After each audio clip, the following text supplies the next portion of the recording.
एक सरकारी ऑफिस में गुप्ता जी और शर्मा जी दोनों काम करते हैं।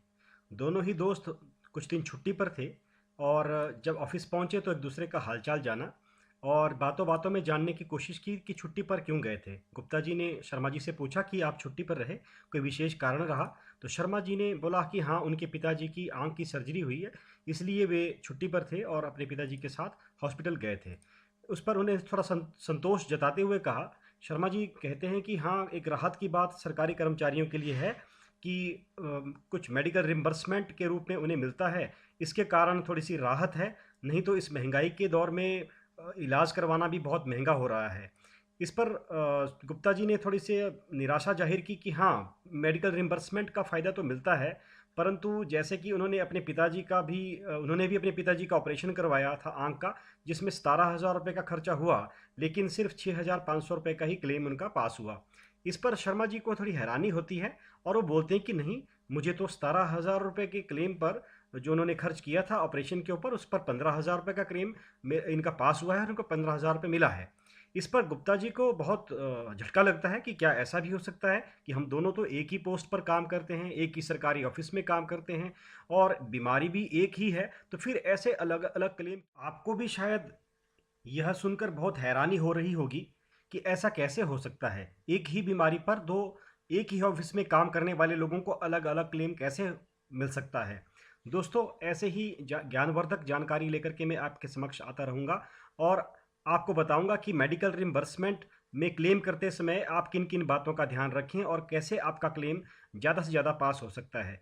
सबसे पहले आप मेरे चैनल को सब्सक्राइब कर लें, इस वीडियो को लाइक ज़रूर कर दें ताकि ये ज़्यादा से ज़्यादा लोगों तक पहुँच। बच्चे, युवा पेरेंट्स या हो कोई सरकारी कर्मचारी, बच्चे, युवा पेरेंट्स या हो कोई सरकारी कर्मचारी, इस चैनल में एजुकेशन, एस्ट्रोलॉजी और सर्विस से संबंधित बातें होती हैं ढेर सारी। मेरे पिछले वीडियो को आपने जो दिया ढेर सारा प्यार, उसके लिए आपका बहुत बहुत धन्यवाद, अभिनंदन, आभार। आगे भी लाता रहूंगा ऐसे ही रोचक वीडियो की भरमार, तो हो जाइए तैयार, आता भी रहूंगा मैं लाइव। पर पहले दबा दीजिए लाइक, शेयर और मेरे इस चैनल को कर दीजिए सब्सक्राइब।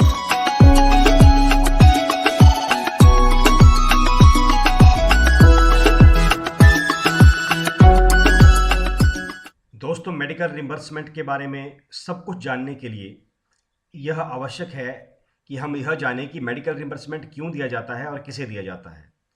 मेडिकल रिम्बर्समेंट का अर्थ है कि जो भी आपके ऊपर या आपकी फैमिली के, आपके जो डिपेंडेंट हैं उनके ऊपर हेल्थ से रिलेटेड जो खर्चा होता है, उसका आपको क्लेम दिया जाए। तो ऐसा क्यों किया जाए, सरकार ऐसा क्यों करे, पहली बात तो यह है।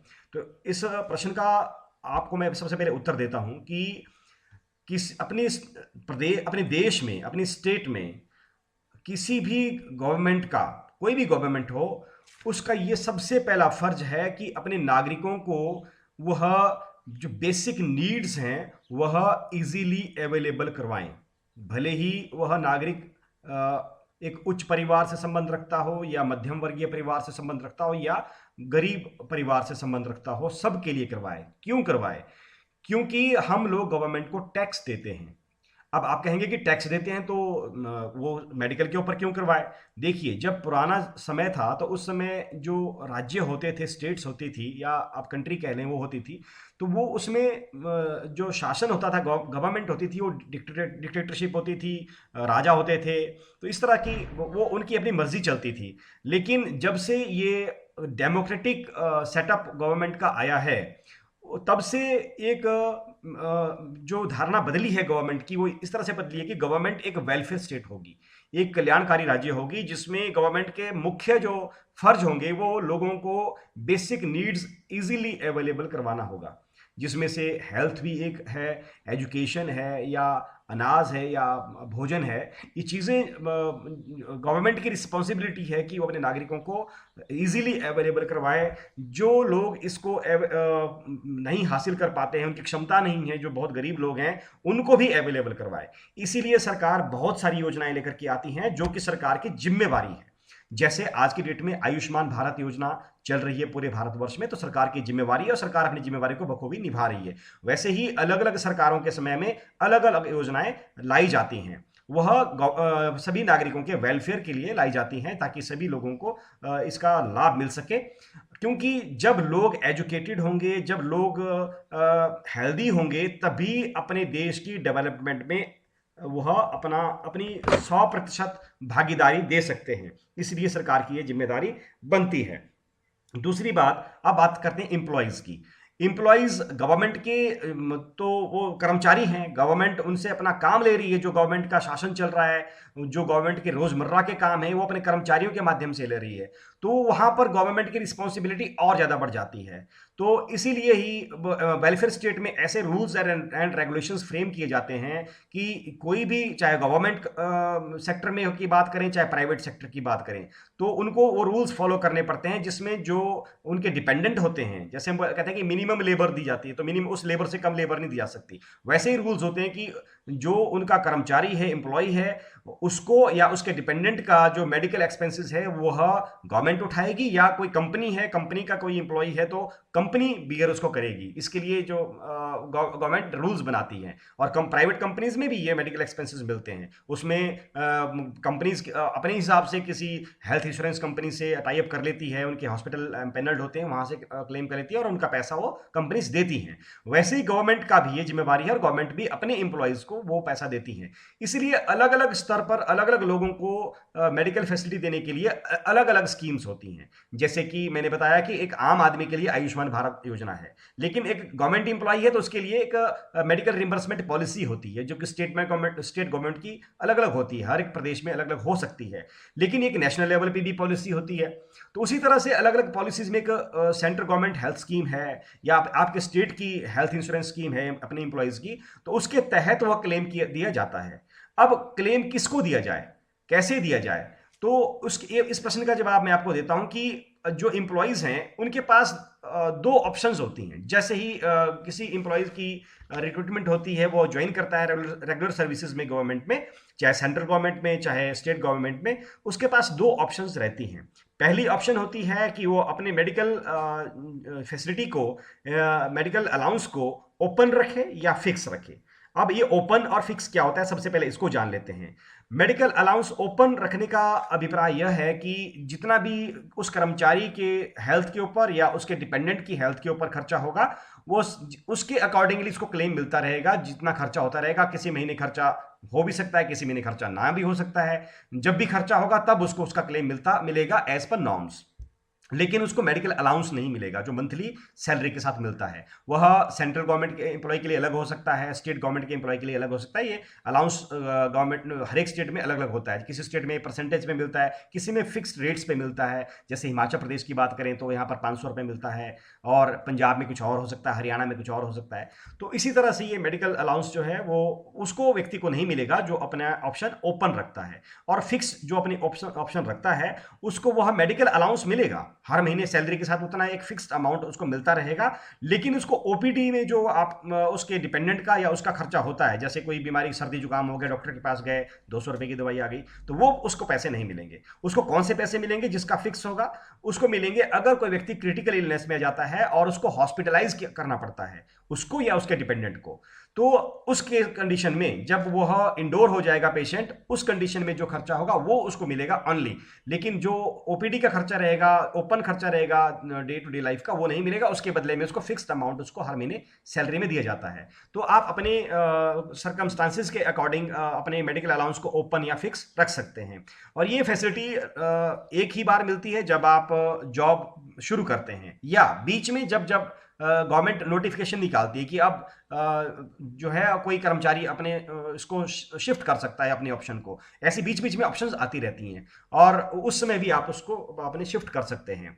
दूसरी बात, अब मेडिकल रिम्बर्समेंट पॉलिसी के अकॉर्डिंग ही आपको क्लेम मिलता है। वह जो मेडिकल रिम्बर्समेंट पॉलिसी होती है वो हर एक स्टेट की अलग होती है। इस पॉलिसी में होता क्या है, इस पॉलिसी में डिटेल दी होती है कि आपको क्लेम किस तरह से दिया जाता है। मैं एक एग्जाम्पल से आपको समझाता हूँ कि जैसे हिमाचल प्रदेश की मैं अगर बात करूं तो यहाँ पर पहले क्या था कि अगर आपने अपने सर्विस एरिया से बाहर, जहां आप सर्विस कर रहे हैं उसके बाहर अगर आपने ट्रीटमेंट किसी और जगह से लेना है तो एक एनओसी लेनी पड़ती थी सीएमओ से, एक परमिशन लेनी पड़ती थी सीएमओ से, चीफ मेडिकल ऑफिसर से, उसके बाद ही आप वहां जा सकते थे। लेकिन जब ये पॉलिसी रिवाइज की गई तो अब ऐसी कोई प्रॉब्लम नहीं है, अब कोई रेफरल की जरूरत नहीं है, बिना रेफरल के भी आप कहीं पर भी ट्रीटमेंट करवा सकते हैं। प्रदेश में, आपकी स्टेट में, चाहे वो पंजाब है, हिमाचल है, हरियाणा है, दिल्ली है, अपनी स्टेट में जो जितने भी आपके गवर्नमेंट हॉस्पिटल्स हैं वहां पर आप कहीं कहीं पर भी अगर आप ट्रीटमेंट करवाते हैं तो उसका आपको पूरा क्लेम एज पर नॉर्म्स आपको मिलेगा। और अगर आप प्राइवेट हॉस्पिटल में अपना ट्रीटमेंट करवाना चाहते हैं तो उसके लिए सरकार कुछ एम्पैनल्ड करती है हॉस्पिटल को, कुछ हॉस्पिटल को अपने पैनल में रखती है, और वो पैनल एम्पैनल्ड हॉस्पिटल की लिस्ट भी अवेलेबल रहती है उनकी वेबसाइट पे या ऑफिस में। वो मैं कैसे मिलेगी आपको, मैं आपको बाद में डिटेल में इसको स्टेप बाय स्टेप समझाता रहूंगा। तो उन एम्पैनल्ड हॉस्पिटल से अगर आप ट्रीटमेंट लेते हैं तो तब भी आपको क्लेम मिलेगा, और वो क्लेम किस तरह से मिलेगा उसके बारे में भी बात की गई होती है कि कितना कट उसमें लगेगा। तो वो कट लगता है, कैसे लगता है, वो सारी बातें डिटेल में आपको आगे मैं बताता रहूंगा। अब देखिए, मेडिकल इंश्योरेंस जो क्लेम है उसको देने के गवर्नमेंट के पास बहुत सारे रूल्स हैं। जैसे एक CGHS है, सेंट्रल गवर्नमेंट हेल्थ स्कीम है, एक स्टेट की अपनी एक हेल्थ स्कीम होती है, उसके अकॉर्डिंग होता है। जब आप अपने प्रदेश में इलाज करवा रहे हैं तो आपको उस स्टेट की पॉलिसी के अकॉर्डिंग आपको क्लेम मिलेगा। उस स्टेट का जो गवर्नमेंट हॉस्पिटल है या गवर्नमेंट ने नोटिफाई किया कि इसके अकॉर्डिंग आपको क्लेम मिलेगा, चाहे किसी भी हॉस्पिटल में, प्राइवेट हॉस्पिटल में भी करवाते हैं तो, लेकिन आपको जो रेट्स हैं वो रेट्स आपको उसी के अनुसार मिलेंगे जो रेट लिस्ट गवर्नमेंट ने जारी की होगी। वो रेट लिस्ट कहाँ मिलेगी, कैसी होती है, वो मैं आपको आगे बताऊंगा। लेकिन अगर आप स्टेट से बाहर, ऐसी कोई बीमारी हो सकती है कि स्टेट से बाहर आपको ट्रीटमेंट करवाना पड़ जाए, उसका ट्रीटमेंट आपके स्टेट में अवेलेबल ना हो, तो इसके लिए गवर्नमेंट ने स्टेट से बाहर भी बहुत सारे हॉस्पिटल्स को एम्पैनल्ड किया होता है, जिसको फिर वहां पर रेट्स जो मिलते हैं वो CGHS के रेट्स मिलते हैं। जैसे मान लो कोई कर्मचारी है हिमाचल से और वो किसी बीमारी का ट्रीटमेंट चंडीगढ़ में करवाता है, तो जो कि आउट ऑफ स्टेट हो गया, तो वहां पर उसको जो रेट्स मिलेंगे वो CGHS के रेट्स मिलेंगे। अब CGHS में भी दो तरह के रेट्स होते हैं, एक NABH होता है, एक नॉन NABH होता है। अब NABH क्या होता है, नॉन NABH क्या होता है, एक ही वीडियो में समझाना शुरू करूंगा तो बहुत लंबा हो जाएगा, ये मैं आपको स्टेप बाय स्टेप अगले वीडियो में इन सारी चीजों को समझाऊंगा। अब मैं आपको जो सबसे पहले मैंने आपको एक प्रश्न उछाला था कि एक व्यक्ति को, शर्मा जी को, उसका क्लेम 15,000 मिल जाता है सर्जरी का, और उसके दोस्त गुप्ता जी को वो क्लेम 6,500 रुपए का मिलता है। तो ऐसा क्यों होता है दोस्तों? इस पूरी कॉन्सेप्ट को समझने के लिए आपको ये वीडियो की पूरी सीरीज लंबी देखनी पड़ेगी, लेकिन इसका जवाब मैं अभी आपको जो इस वीडियो में जरूर दूंगा। जब आप सारे वीडियोस मेडिकल रिम्बर्समेंट में देख लेंगे इस सीरीज में, तब आप लास्ट में समझ पाएंगे कि ऐसा हम बेनिफिट कैसे ले सकते हैं, कि हम मैक्सिमम बेनिफिट कैसे ले सकते हैं। तो दोस्तों, वो है ड्यू टू CGHS रेट्स, कि एक व्यक्ति जो गुप्ता जी हैं उन्होंने शायद अपनी स्टेट में रहकर के वो ऑपरेशन करवाया होगा, और जो है रेट्स उनको उस स्टेट के मिले होंगे जो कि अलग हो सकते हैं, जो कि CGHS रेट से अलग हो सकते हैं। और CGHS में भी एक NABH और एक नॉन NABH रेट्स होते हैं। वो उनका बेनिफिट आपको कैसे मिलेगा, कैसे आप मैक्सिमम बेनिफिट ले सकते हैं, ये सारी चीज़ों को जानने के लिए आप मेरे अगले वीडियो को जरूर देखें, पार्ट 2 पार्ट 3 को जरूर देखें, अभी वो आने वाले हैं। तो वहां पर जब आप इन सभी वीडियोस को देख बैठेंगे तो आपको मैं इनमें एक एक चीज बताऊंगा कि आपने कैसे क्लेम करना है, कैसे आपको मैक्सिमम बेनिफिट मिल सकता है। इनको जरूर देखें। अगर कोई वीडियो आप लोगों में से मेरी इस वीडियो को देख रहा हो तो मेरी उनसे रिक्वेस्ट है कि सर प्लीज अपने एम्प्लॉयज का आप अननेसेसरी कट ना लगाएं, जो एज पर नॉर्म्स हैं वही कट लगाएं, क्योंकि मैंने ऐसा बहुत जगह देखा हुआ है कि डीडीओज अपनी शान समझते हैं कि वो मैक्सिमम जितना कट लगा सकते हैं, कि हम जितना ज्यादा कट लगाएंगे हम उतने अच्छे डीडीओ बन गए। ऐसा नहीं होता है। जितना मैक्सिमम बेनिफिट आप अपने एम्प्लॉयज को देंगे वो आप उतने अच्छे डीडीओ कहलाएंगे। मैं यही आपसे कहना चाहूंगा। और स्टेट जब फायदा दे रही है, स्टेट जब आपको बेनिफिट दे रही है, और स्टेट की जिम्मेवारी है सभी को बेनिफिट देना, तो उस बेनिफिट को एज पर नॉर्म उनको मिलना चाहिए। हाँ, अननेसेसरी भी ना दिया जाए ताकि बाद में कोई क्वेरी आ जाए, कोई ऑडिट का पैरा बन जाए, वैसा भी नहीं होना चाहिए। लेकिन उसको एक जो एज पर नॉर्म है वो मिलना ही चाहिए। अब आगे मैं डिटेल में सब कुछ बताऊंगा कि ऑडिट पैरा कैसे लगता है, उसको कैसे रिमूव करेंगे उसके बारे में, या नोटिस कैसे आता है, ट्रेजरी क्यों किसी बिल को रोकती है, इस सारी चीजों के ऊपर फॉर्म कैसे फिल करना है, इस सारी चीजें मैं आने वाले वीडियोस में स्टेप बाय स्टेप लेकर के आऊंगा। तब तक आप मेरे वीडियो में बने रहिए। अगर अभी तक आपने मेरे चैनल को सब्सक्राइब नहीं किया है तो सब्सक्राइब करके बेल बटन को ऑन कर लें, ताकि जब भी मेरा वीडियो आए आपको एकदम से नोटिफिकेशन मिल जाए।